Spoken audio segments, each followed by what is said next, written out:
long after I'm gone, but it will really make a difference in the life of every woman. So one of the things that I've been struggling with, and this is the part of my job in all of this, is to always keep this issue human. You all, I'm sure, have heard about my lady part issues, but menopause is not just about our lady parts. And so many people think it's just about what happens, you know, below our belly button, and that's where our issues are. That's not true. One of the most impactful issues that we're facing when we get to midlife is our brain health. Because estrogen, we have estrogen receptors in every cell in our body, every organ in our body. And when we get to midlife and our estrogen levels start to drop, it affects every part of our body, not just our lady parts that people kind of want to like write it off to. It affects every part of who we are, right? So it's really important that we lean into our health care in midlife, not lean out. It's really important that when we go to see our doctors, they have thoughtful conversations, knowledgeable conversations with us about what's going on with us. And I'll tell you a quick story, not about my lady parts. I told that story. This is another story. I was at the doctor 3 days ago, and I went in to talk to him about an issue, and I said to him, you know why I'm having this issue, right? And he says, yes, I know. I said, tell me, why am I having this issue? He said, you tell me why you're having the issue. I said, no, you tell me why I'm having the issue. And we went back and forth. You tell me, you tell me, you tell me. I finally realized he wasn't going to say it. So I thought, okay, I have to do what no man can do. I have to say it. I said, I'm in menopause, okay? And that's why I'm having this issue. And he said, oh my God, I could never say that to you. Look at you, you don't look like you're in menopause. I could never say that. And if I said that to all of my female clients, they'd punch me. And again, I knew that is why I'm here doing this work, because it has to be destigmatized. The shame has to be taken out of menopause. We have to talk about this very normal part of our life that happens. Our doctors can't even say the word to us, let alone walk us through the journey of what our menopausal years look like, or our years after that, right? So when I have these moments, real moments that happen to me, I know that every other woman around this country are having these real moments as well. They're lost, they're afraid, they don't have direction, and they need help. So that's why I'm here. I'm here as a citizen of the United States, as a woman who is demanding that our government give us what we need, because we deserve it. We have been overlooked, we have been discarded for far too long, and I'm so grateful to have a team of powerful, strong, smart women who are saying enough is enough, because guess what? It's enough. Yes. It's enough. So thank you so very much for being here and caring about this issue. And I have one last thing to say, and this is a call of action. While I'm so grateful for all of the ladies that are here, I'm slightly disappointed that they're all not here today, because that's just me. I get my heart set on something, and that's why I wore my orange suit, because I wanted all of the women to be here today. And the ones that aren't here yet, I want them to know we've got work to do. We know, but I'm coming for you. We are coming for you. We are coming for you. And I will not stop until we all stand here, all the women of the Senate, myself included. I'm not of the Senate, but I'm here with them. And we're going to stand together and we're going to fight to get this passed. And then I want every woman out there, in whatever state you're from, reach out to your senator, male or female. Reach out to your senator and tell them what you need. Demand to be heard, because that's one way you stand up, like I'm standing up right here. You stand up in your own state and you demand that there's a change and that money is allocated for your health in midlife and beyond. Thank you. Thank you very much. And now I turn this over to Senator Baldwin. Thank you. Oh my gosh. Halle, we couldn't dream of a better champion for this legislation and this cause. Good morning, everybody. I want to thank you, Chair Murray, for bringing us all together today. And I also want to give a shout out to Dr. Pauline Mackey, who I just learned as a Wisconsinite, yay, but for being such a champion on this important issue. You know, we don't talk about menopause very often, but we really should. As you've heard, half of America will experience menopause in their lifetime, with thousands of women reaching menopause every single day. Even though menopause and perimenopause impact millions of Americans every year, women have too often been forced to suffer in silence with sometimes debilitating symptoms like hot flashes, sleep loss, mood changes, and joint pain. In fact, a national survey in the U.S. revealed that 4 out of every 10 women said menopause symptoms interfered with their work performance or productivity. For far too long, menopause has been treated as a taboo or simply written off as a women's issue. It's our responsibility to come together and to reverse that stigma to help millions of women get the care that they deserve. I am proud to stand with my Democratic and Republican colleagues to introduce this legislation today, and together we can help millions of Americans better understand menopause and treat their symptoms so that they can confidently enter their next chapter. And now I want to introduce Senator Capito. Thank you. Great to be here. Thank you for your advocacy. It's great to be here with so many of my fellow senators.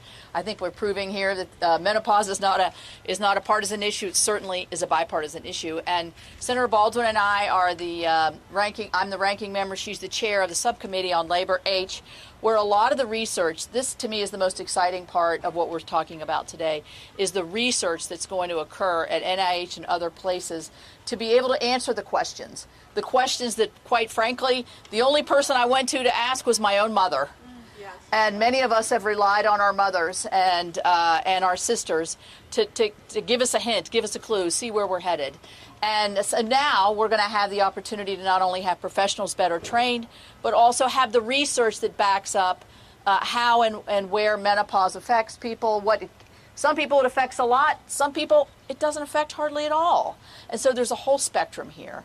So I'm really excited about what this does and this bill does. I'm excited about the bipartisanship, and we will work on many of our other members to be here today. So by taking this effort, I think we're taking a big step to help our fellow females, but also every family, everybody, really. This will affect everybody in the end.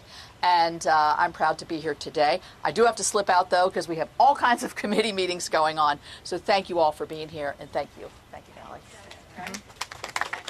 Oh, and now I forgot my last thing. Senator Klobuchar, my friend. Thank you.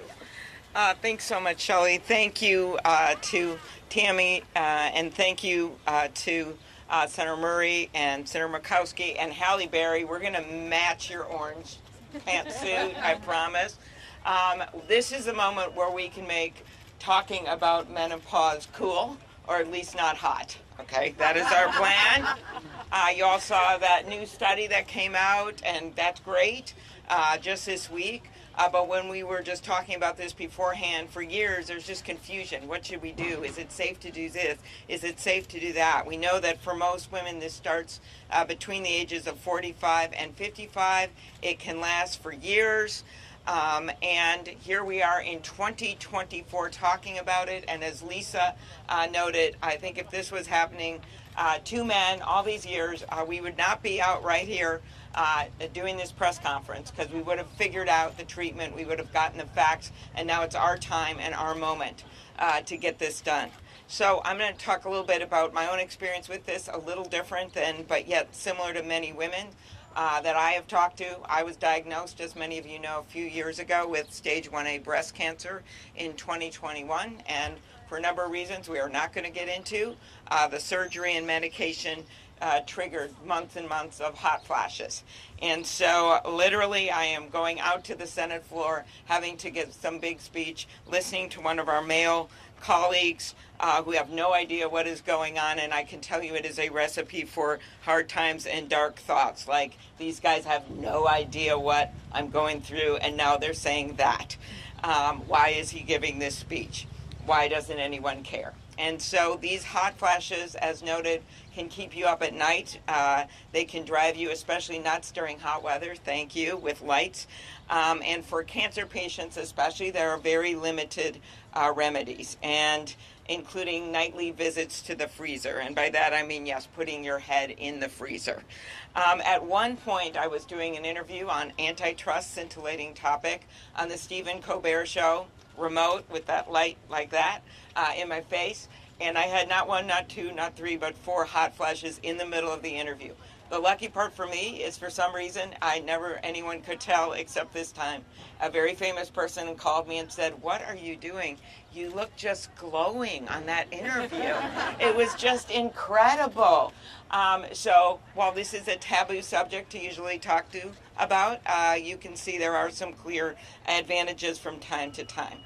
And it's easy to laugh, but we know that for so many women, it actually sets them back so much. It sets them back each day. It sets them back in their work lives. And fortunately, this conversation is now changing in a big, big way. So people at some point in our lives are going to feel much more free to talk about it to those male colleagues who are out giving a speech. And they're going to feel much more free to figure out what is wrong, what can I do, what's safe for me to do, which has been so confusing for so many women when it comes to hormone patches and the like. So I am really excited that we're putting this force, and there's nothing that we can't do when you got this group gathered on one stage. So thank you very much. I look forward to working with my colleagues on this. Thank you. And now up, the incredible and the author of the Farm Bill, which is soon going to be done, shows you can juggle many things at one time, Senator Stabenow. Thank you, Amy. Good morning, everyone. If you take nothing away from this morning, if you are not here as a man or a woman joining us, Halle Berry is coming for you. We're looking forward to that. So, thank you to all my colleagues, led by Senator Murkowski. And I would just stress a couple of things. This is a healthcare issue above the neck as well as below the neck. Back in President Obama's time, he, for the first time, set up what's called the Brain Initiative at the National Institute of Health to actually research the brain. We know that at least 30% of the time, a woman going through menopause will go through depression. It's physiological. And that institute needs to be researching menopause as part of the Brain Institute. There are so many ways that we need to lift up women's health care, whether you're a pregnant mom and not getting the care that you need, whether you're a new mom, whether you're going on in later stages of life or at the end of your life. This is about health care. And so I'm just very proud to be here with my colleagues to say the word menopause loudly and proudly. I was so excited to see they set up a menopause caucus in the U.S. House, and colleagues that are part of that. This is real, it's serious, and as my colleagues have said, if men were affected, there would be a large NIH institute totally dedicated to every aspect of the effects on men of menopause. So let's do it. All right, let me turn to Senator Gillibrand. Senator Stabenow. Thank you so much to these extraordinary women standing with us. I'm very grateful for Senator Murray and Murkowski for bringing us together. And thank you to Halle Berry for her passion, for knowing that women in America need a voice like hers to lift up this issue, to make sure people know what's at stake, and to make sure people understand the unfairness of the lack of research, the lack of dedication in our medical schools to teaching doctors and OBGYNs about menopause and what the impacts are for women's health and what the best treatments are to deal with symptoms. You wouldn't believe it, but for OBGYN residency programs, a recent study shows that only 31% of those programs have menopause in the curriculum at all. That is ridiculous. As many as 80% of OBGYN residents admit they're ill-prepared to discuss menopause with their patients. Women's health is human health. This is fundamental to our survival, fundamental to our well-being, fundamental to our ability to function in our families, in society, and to be a productive member of our communities. Menopause can make a huge difference in women's lives and could have a massive influence on age-related diseases. But it's one of the most underfunded, undertreated, and underdiagnosed fields of medicine. In fact, the majority of preclinical biology research studies in aging fail to even consider menopause. And we don't even have a clear picture of how menopause affects aging, how it might affect cardiovascular health, breast cancer, dementia, and mental health. This has to change. This is something that we should all believe has to be an imperative for the NIH, for national research, for our medical professionals, and for our med schools. I'm very dedicated to this cause since I am well past menopause. And when I went through my personal symptoms, I had no one to ask. My doctors were fantastic. I had women doctors that were already gone through menopause, and they explained everything. And I just think the rest of the medical field needs to catch up. They need to do their jobs, and they need to support women. Our next speaker is Senator Hassan. Well, thanks so much, Kirsten, and thank you to all of my colleagues here, and a special thank you to Halle Berry for using your voice to advocate on this issue. It's really a privilege to be with all of you today. As you have heard my colleagues and Halle talk about, menopause is one of those words that nobody wants to say. It's a natural part of life that no one is used to talking about. I still find that some of my younger colleagues, whether they are staff, whether they are other legislators or other political leaders, there sometimes is a woman kind of tiptoeing up to you saying, have you ever had like hot flashes? Like, I don't know what to do about this. It is not something we have been talking about, and therefore it is not something that has been studied, that has been normalized, that has been invested in, and it's really, really not only long past time that we're introducing this bill, but exciting that we are. Despite the fact that half of the population will experience menopause, even in the 21st century, there is a really clear lack of awareness and public discussion, and really significant gaps in what we know about menopause.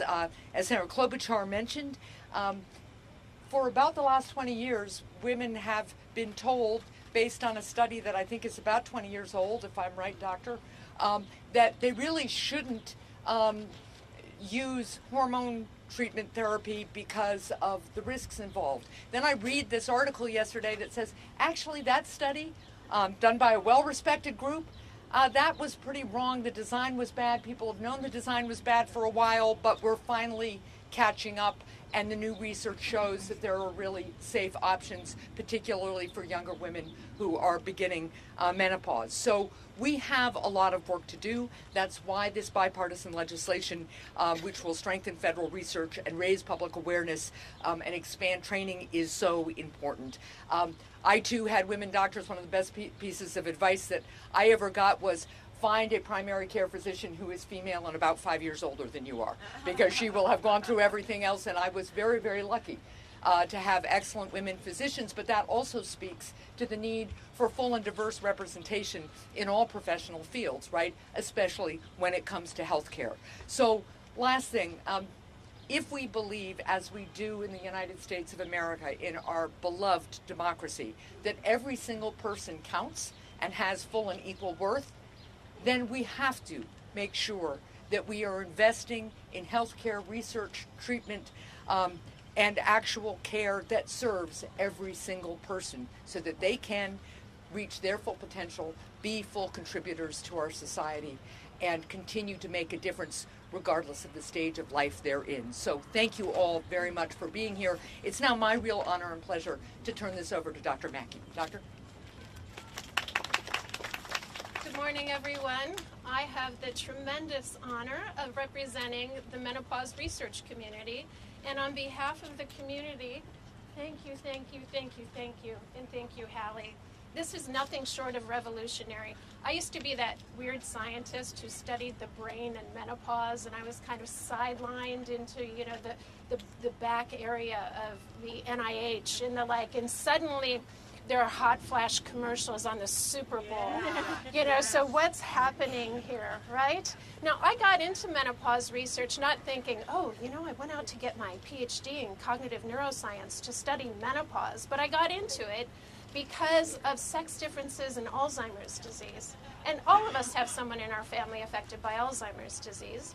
What you may not know is that 2/3 of individuals living with Alzheimer's disease are female. So why is that? Well, one of the many benefits of being female is that we live longer than our male counterparts, but we're also in a different position because as we age, we not only go through chronologic aging, we go through hormonal aging. And that has a very specific effect on our brains. So we heard about hot flashes, the hallmark symptom of the menopause. I measure hot flashes in my research studies by hooking women up to monitors that measure when they sweat. Last Friday, a woman came into my lab and we looked at her data. She had 40 hot flashes in one day. 40 hot flashes in one day. And yes, they are worse if you are being treated for cancer. They're worse if you're black or brown. And only 20% of women get their symptoms treated. Now, why is that important? Because our research shows that if you do these fancy brain scans, the more hot flashes a woman has, the more stroke-like abnormalities we see in her brain, the more her memory is affected, and the more her memory circuitry is affected. So what does that mean?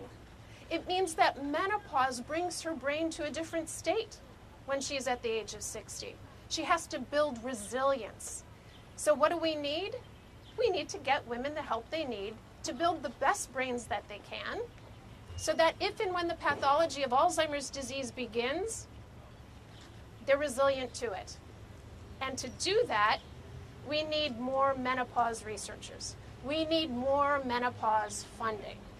It just makes sense economically. So I am so excited to have this infusion of interest in this topic so that we can help women lead the best lives they can through a more informed understanding of menopause.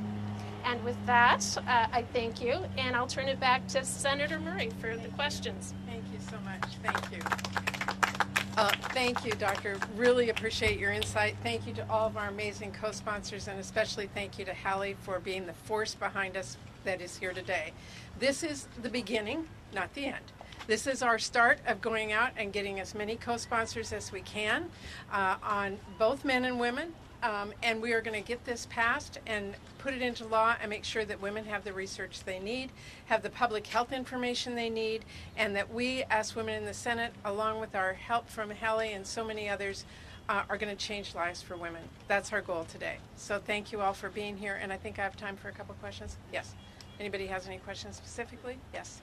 Oriana with Martis. Have you talked to Leader Schumer about bringing the bill to the floor, and have you also been in conversation with Peter Johnson on the House floor? So our goal today is to get as many co-sponsors as possible. You know me, I don't sit around and pretend that this is done. Now we're going to go out and get co-sponsors, and when we have enough and we know we have the votes, then we'll bring it to the leader in the Senate. I know there are a number of colleagues in the House as well who are working on this, and we will just work as hard as we can until we get it done. Other questions? Yes. One right here, Tony from EWTN. Does this act have anything to do with like women's reproductive health? Like Senator Graham, for example, proposed 15 abortion ban.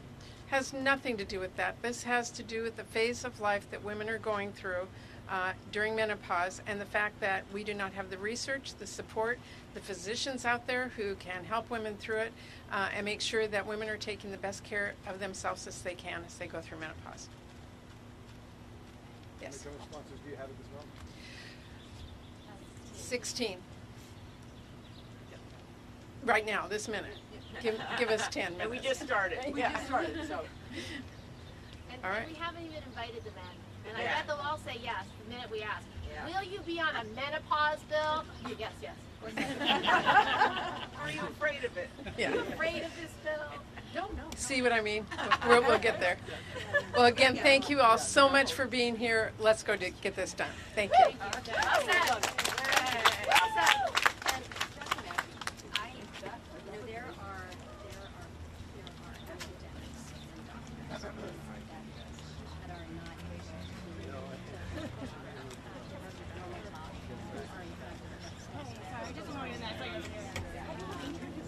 There are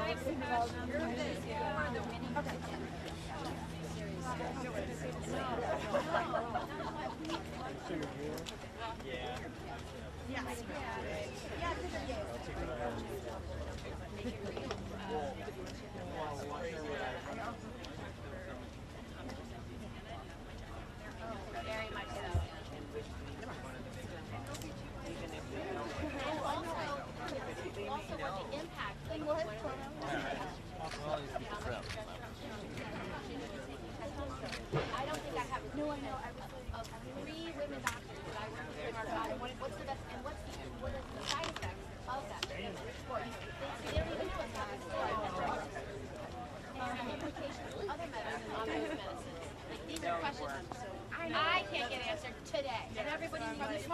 Yeah, it's what? And how do you get access to different resources? Like, again, and I know we spend the time and the research and the money on knowing the impacts on us and long-term impacts, especially brain health. We're not going to know what's right for us. And again, women's health. No judgment.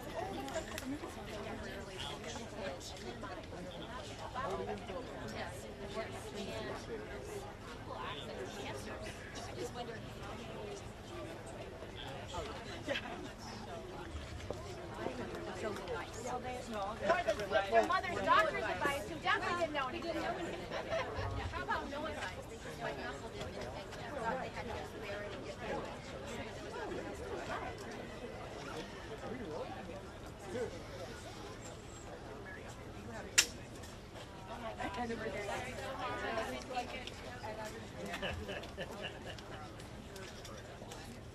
I know, you're good. Your turn. Really not your 20-year-old staff.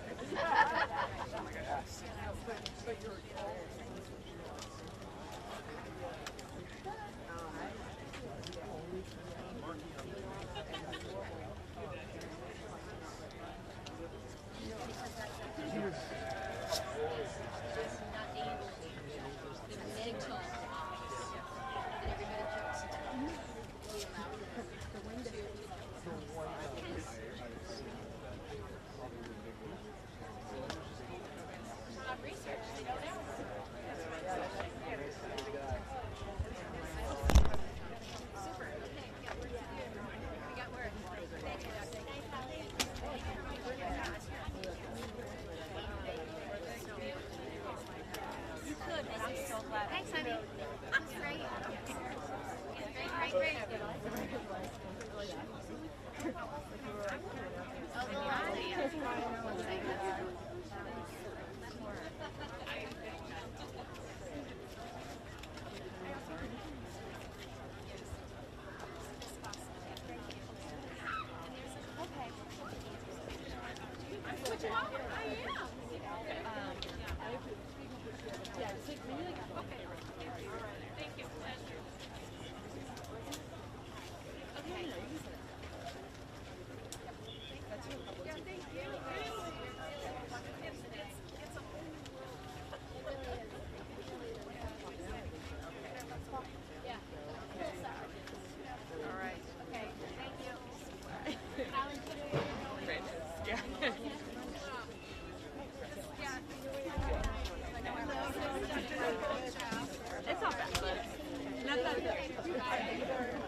My daughter has it too. I don't know what conglomeration of genes it is. It's just, yeah.